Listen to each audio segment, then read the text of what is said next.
आता आम्ही टीम म्हणून देवेंद्रजींना आता पूर्वी देखील 5 वर्षाचा अनुभव आहे, त्यांचा अनुभव आम्हाला 2.5 वर्षासाठी देखील कामी आला। आता पुन्हा मुख्यमंत्री म्हणून त्यांचं नाव शिफारस करण्याची संधी मला मिळाली, त्याचाही आनंद मला आहे। आणि म्हणून आमचं अगदी टीम वर्क जसं 2.5 वर्ष झालं आणि राज्यातल्या जनतेला या ठिकाणी आम्ही सहकार्य करू शकलो की आतापर्यंतच्या इतिहासामध्ये आपण जरी थोडं चाळून बघितलं तरी सुद्धा एवढ्या कल्याणकारी योजना कधी झाल्या नव्हत्या। आणि कल्याणकारी योजना फक्त आम्ही निर्णय घेतले नाही तर त्याची अंमलबजावणी केली, त्याचा लोकांना बेनिफिट झाला, लोकांना त्याचा फायदा झाला। शेवटी कल्याणकारी सरकार, सर्वसामान्यांचं सरकार हे लोकांच्या कल्याणासाठी असतं, ते खऱ्या अर्थाने आम्ही राबवलं याचा आनंद आणि समाधान आहे। त्यामुळे मी पुन्हा एकदा देवेंद्रजींचं मनापासून अभिनंदन करतो की पुढचा आपला जो प्रवास आहे तो अतिशय यशस्वी आणि राज्याला पुढे नेणारा, या राज्याचा विकास करणारा आणि सर्वसामान्यांना न्याय देणारा ठरेल आणि त्यामध्ये नक्कीच आपला सर्वांचा सहभाग असेल, सहकार्य असेल।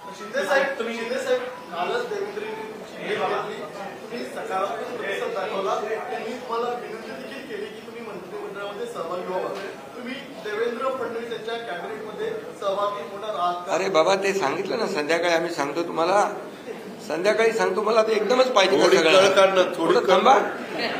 देवेंद्रजी माझ्याकडे आले, त्यांचा मनाचा मोठेपणा आहे, त्यांना धन्यवाद देतो। आमच्या सर्व महायुतीच्या आमदारांचा देखील जो काही आग्रह आहे सगळ्यांना मी धन्यवाद देतो, सगळ्यांचा आदर करतो। त्यामुळे तुम्हाला सांगू ना,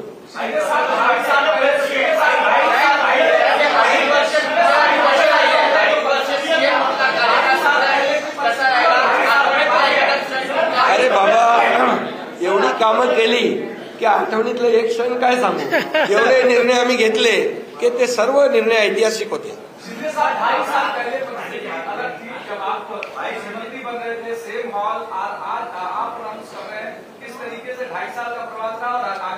बहुत खुशी है मुझे कि 2.5 साल में हमारी सरकार ने, महायुति सरकार ने और हम तीनों ने और हमारी टीम ने जो काम किया है वो उल्लेखनीय है। उसके इतिहास में उसका सुनहरे अक्षरों में लिखा जाएगा। इतने बड़े निर्णय लिए, इसकी हमें खुशी है। तब्येत चांगली आहे, आवाज थोडा, अरे आता तब्येत होते चांगली ना, लगेच कसं जोरात बोलू। कल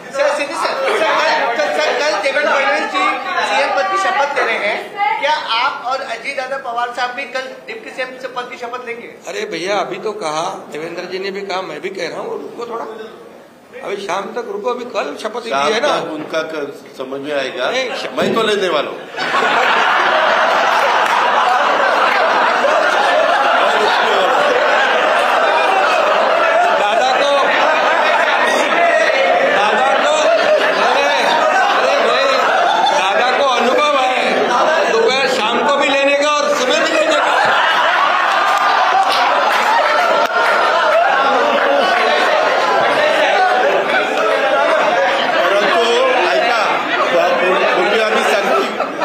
दोघांनी घेतली होती, तो हे राहून गेलेलो होता, आता पुढे 5 वर्ष आता ठेवणार आहे।